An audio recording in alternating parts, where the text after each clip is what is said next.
ہیں اور وہ روزہ مبارک بار عمرے کے لیے گئے ہیں، وہاں سے کسی نے ان کی ویڈیو بنا کر سوشل میڈیا پہ ڈال دی اور اس پر طرح طرح کے کمنٹ آ رہے ہیں۔ اب دیکھیں، ہر بندے کا معاملہ اللہ کے ساتھ الگ ہے، کوئی نہیں جانتا۔ پھر نصیر الدین نصیر شاہ صاحب رحمۃ اللہ علیہ کا ایک شعر میں آپ کے سامنے نقل کرتا ہوں: کون مقبول ہے کون مردود ہے، کیا خبر تجھ کو کیا کون ہے، جب تلیں گے عمل سب کے میزان پر، تب کھلے گا کہ کھوٹا کھرا کون ہے۔ یہ تو آخرت کا معاملہ ہے، ہر بندے کے ساتھ اللہ کا ایک اپنا تعلق ہے، اس پہ بات نہیں ہے۔ معاملہ یہ ہے کہ اب یہ جو بزرگ ہیں، کیا اللہ کے ساتھ تعلق ہے، اللہ تعالیٰ ہی بہتر جانتے ہیں، کیا قبولیت ہے ان کی، وہ بھی اللہ کی بھی بہتر جانتے ہیں۔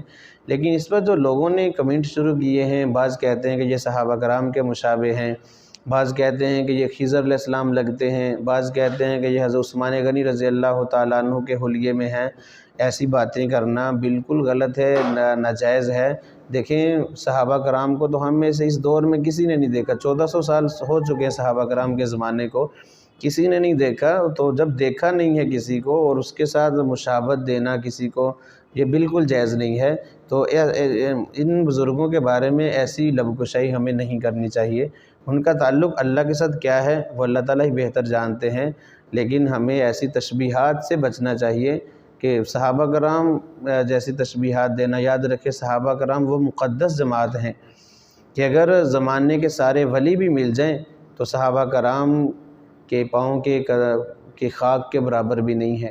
تو بڑا مقام و مرتبہ ہے، چونکہ انہوں نے براہ راست اللہ کے نبی صلی اللہ علیہ وسلم کی زیارت کی ہے اور بعد میں آنے والوں کو یہ چیزیں نصیب نہیں ہیں، تو ان کے ساتھ مشابہت بھی ہمیں نہیں دینی چاہیے۔